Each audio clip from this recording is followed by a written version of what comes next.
now going to interesting music. We're going to concentrate on Man United losing at home to Brighton by 2-1. 03717223344.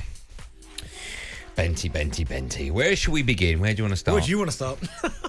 Well, I want to start with the fact that I don't think Ten Hag realised what a job he's got in store for him.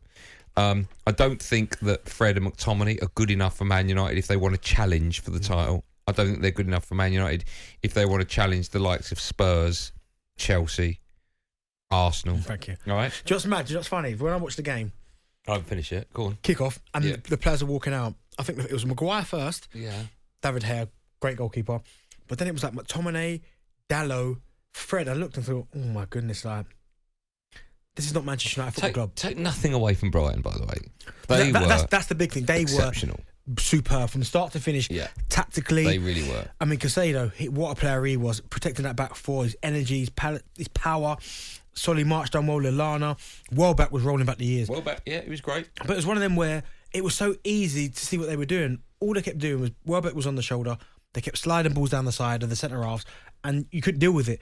They should have had a penalty when Martin ran into the back of Welbeck. But I thought they were fantastic. But Graham Potter is a top coach. But there was one instance I think it was the second half, where you was getting run a little bit ragged, and they panned to Ten Hag's face, and even his face was almost like, oh, I didn't realise the job was this big. But it's the final third where United just don't seem to know what to do, how to, that last pass to get that ball to the player who can have a shot. And it was very much the same last season. United just don't know how to get the ball into the goal. I know that sounds crazy.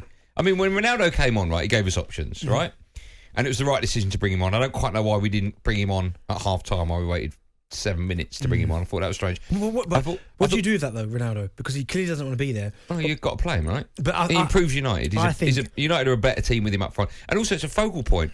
Eriksen is a false number 9. Like, what a waste. Why was... But that's the thing. If Ten Hag, if he says he clearly doesn't want to be it, you can't let Ronaldo...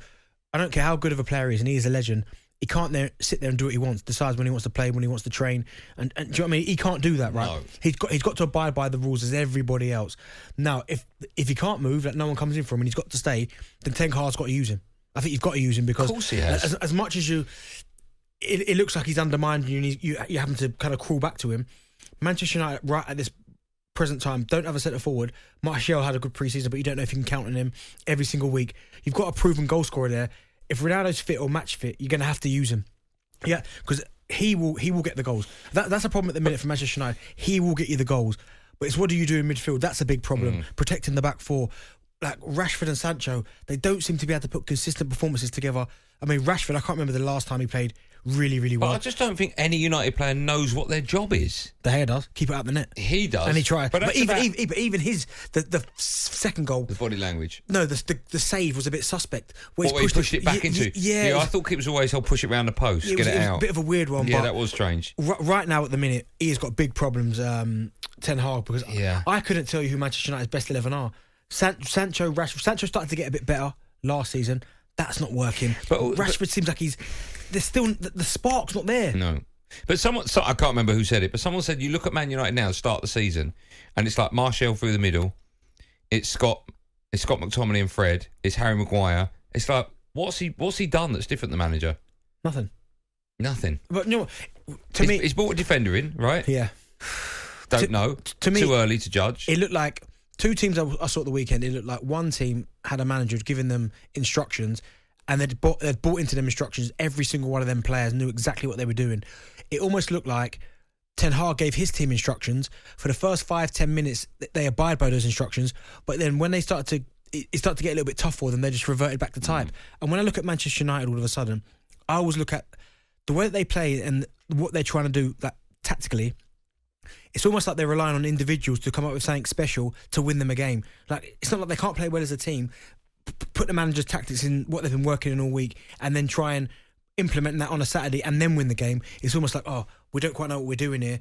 Let's give it to Bruno or Eriksen or when Ronaldo comes on, and hopefully they'll do something spectacular to get us out of trouble. My worry is when I pick up a newspaper, the after or the evening online, the evening after that awful performance, and see we're being linked to Arnautovic.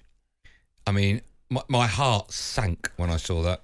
If ever there was something wrong with a club right now, it was that. I mean, where is your recruitment? On Arnautovic. Where's your recruitment? How's that? How has anyone watched that game and gone, pick up the phone, see if he's available? No, but also as well, Ten Hag's been bought in to do a rebuild. How was Marko Arnautovic part of Manchester United's new rebuild?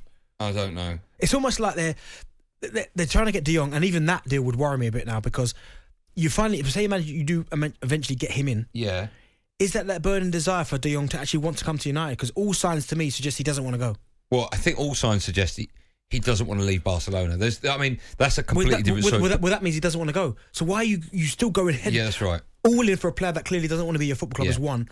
But also as well, the recruitment. Right, this is what we're going to do. Forward thinking, planning. We're going to try and get a younger squad to move forward for the next 5 to 10 years. All right, we'll go and get 33-year-old Arnautovic. Well, how is that part of the same conversation? It's not. No, it worries me.